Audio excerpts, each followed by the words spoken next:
Hola, muy buenos días. Una mañana fresca aquí en Oaxaca. En...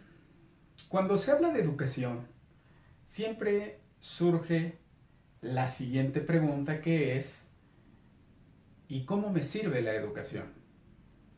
¿Qué crea en mí la educación? ¿Me va a llevar a un futuro? ¿Me va a llevar a a tener las cosas que necesito? De eso quiero hablar hoy, sobre los beneficios económicos de la educación. ¿Será verdad que la educación genera riqueza? ¿O será verdad que la educación es un estorbo? Yo creo en lo primero. La educación, en términos generales, genera riqueza a las sociedades. Y si la educación genera riqueza a las sociedades, es porque está generando riqueza a los individuos. Cuando digo riqueza, no se confunda el término. El término riqueza lo utilizo para hablar de ingreso, no para hablar de cantidades exorbitantes de dinero, ¿sí? Sino el término riqueza lo utilizo para hablar del ingreso que una persona puede generar a lo largo de su vida. Y pues de eso se trata este video, de ver si verdaderamente se genera riqueza o se genera ingreso a través de la educación. Para ello, me quiero referir a un fenómeno que ya se estudió, a un fenómeno social que está presente ahí y que lo podemos tomar como un experimento social que ya ha dado resultados y que viene llevándose a cabo desde hace muchos años.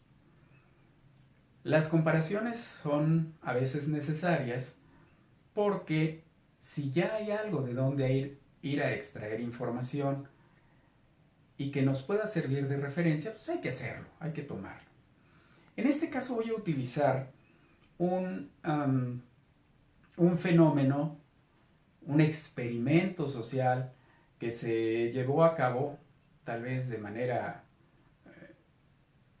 pues no planificada, pero pues que ahí están los datos y que vale la pena tomarlos. Me refiero a el comparativo entre Corea del Sur y México. Van a encontrar mucha información de ello, es un caso muy estudiado, es un caso que se toma como referencia en el estudio de la aplicación educativa en una sociedad. ¿Qué pasa cuando una sociedad dice voy a educarme? Y voy a educarme de manera seria, ¿eh? ¿Significa que en México no somos serios? No, de ninguna manera. Respeto absoluto a todos nuestros maestros, pues yo también soy maestro. Respeto absoluto a las autoridades educativas. He trabajado ahí con ellos, al lado de ellos, y valoro el esfuerzo que cada uno de ellos hace. Pero no dejo de reconocer que a veces los esfuerzos son insuficientes. Miren, les doy un ejemplo.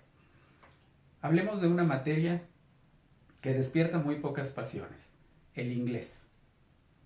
Usted llevó, si tiene mi edad, o menos, por supuesto, pero usted llevó 3 años de inglés en la secundaria, 3 años de inglés en la prepa, son 6 años. Y respóndase a usted mismo, no me responda a mí. ¿Habla usted inglés? Yo ahí la dejo. Entonces creo que los esfuerzos a veces son insuficientes. Como que vamos a la escuela y decimos, ya fui en la mañana, ya salí, lo que se me quedó y lo que no, no importa. Y ahí hablamos de rendimiento, ¿no? Ahí hablamos de esfuerzos académicos, ahí hablamos de ¿vale la pena hacer la tarea para complementar lo que no aprendí o no vale la pena? Ya iremos hablando de esto a lo largo de esta plática, voy a hacerla muy corta, no quiero aburrirlo.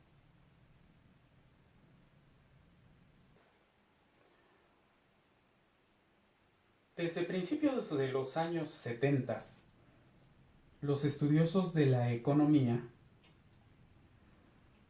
se pusieron a analizar un concepto que en ese entonces denominaron el capital humano. Interesante. ¿Qué puede ser el capital humano? Bueno, pues es el humano visto desde el punto de vista de su valor. Ah, caramba. ¿El ser humano tiene valor? Pues fíjense que para los economistas sí lo tiene.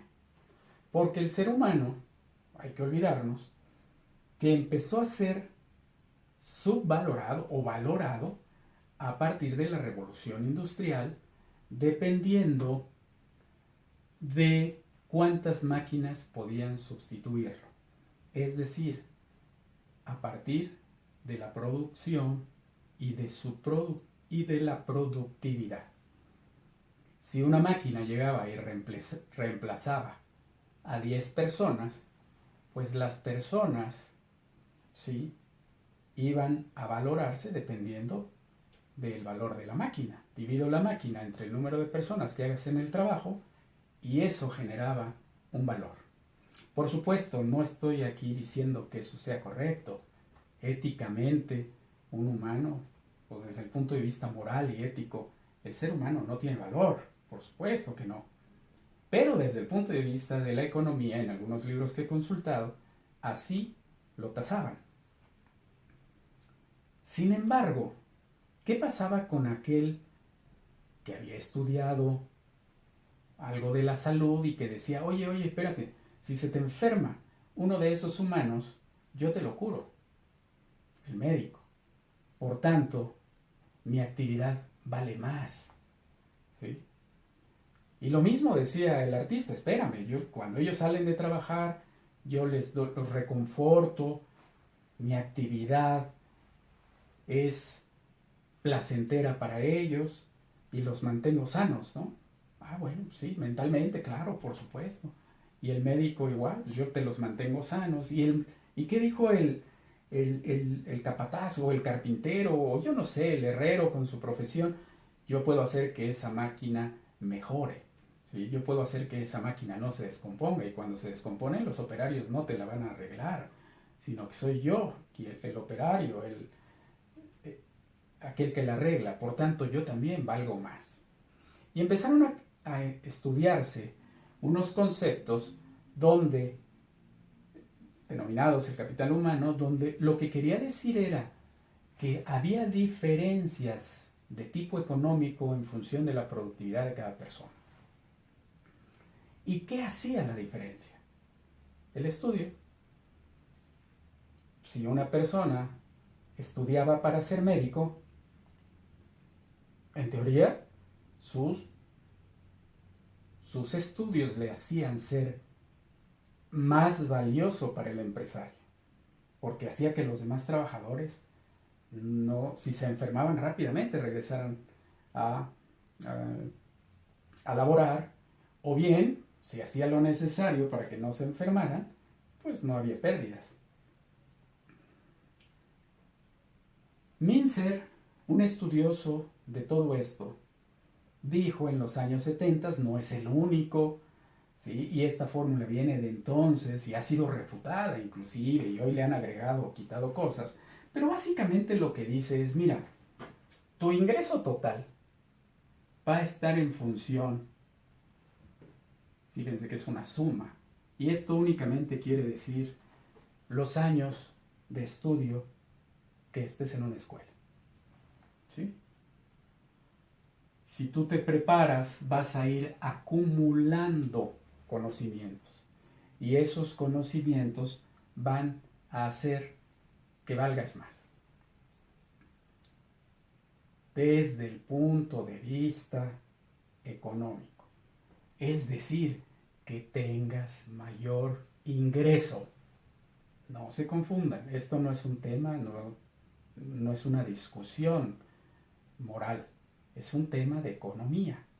Y básicamente eso dice esa ecuacioncita.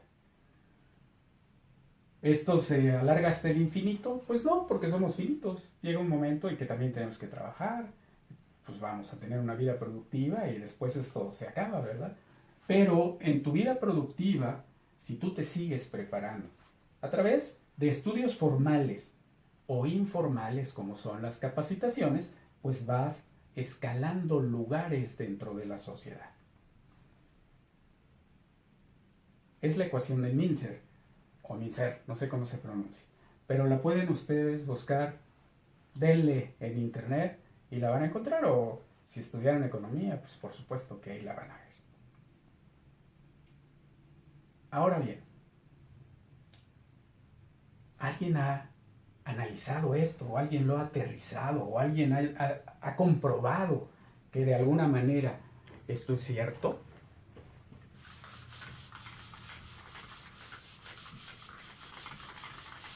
Pues fíjense que sí, el mundo tiene ejemplos de esto.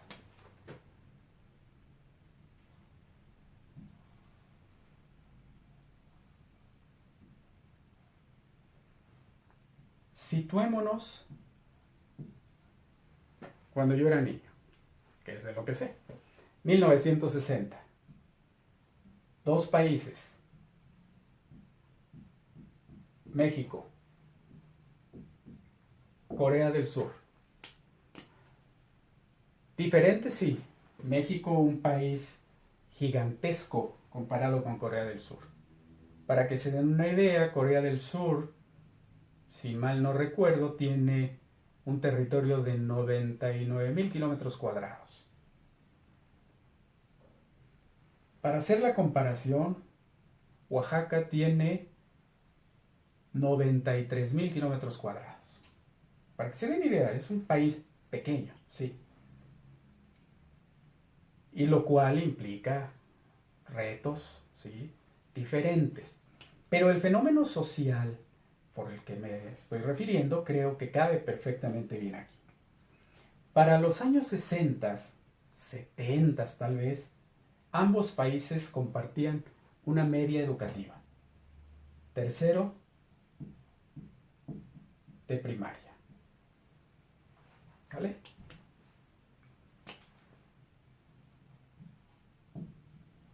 Año 2018.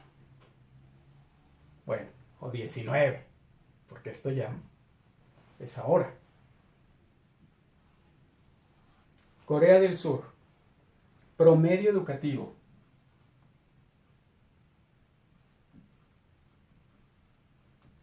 Primer año de carrera. México.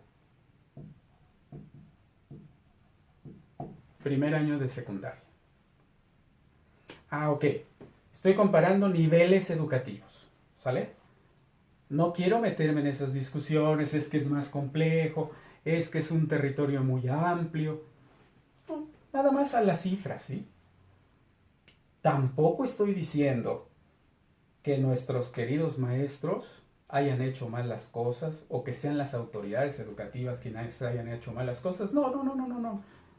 Respeto y he trabajado muchísimos años también yo como maestro, sé lo que es enfrentarse a un grupo, sé lo que es trabajar en ambientes oficiales y no oficiales en México, sé perfectamente todo lo que implica dar clases. Simplemente pongo las cifras. Primero de secundaria, primero de carrera. Oigan, ¿y los niveles de ingreso cómo estarán? En la misma proporción. Igualitos. Una persona aquí gana más que una persona en México. El punto es que este experimento comprobó que partiendo de un mismo piso, aquel país que invirtiera más en educación, a la larga iba a tener mejores rendimientos, la gente iba a tener mayores ingresos. Así de simple. Comprueba, ¿sí?, toda la teoría que hay alrededor de las teorías de desarrollo del capital humano. ¿Y por qué lo analizan así? Porque la educación tiene que verse como una inversión. Si yo invierto mi tiempo, mi esfuerzo, mi dinero, porque aunque la educación sea gratuita en México, hay que gastar, ni modo, en todos lados se gasta. Pero si yo invierto eso, algún día va a tener retornos. Es una inversión y como tal debe de tenerlos. Ese es el enfoque que le debemos dar a la educación. Una inversión. ¿Cuál es el problema de todo esto?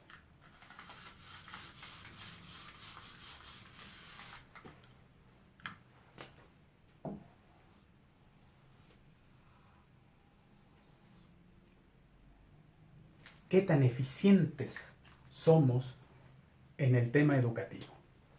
Ahí está la parte central de esta discusión.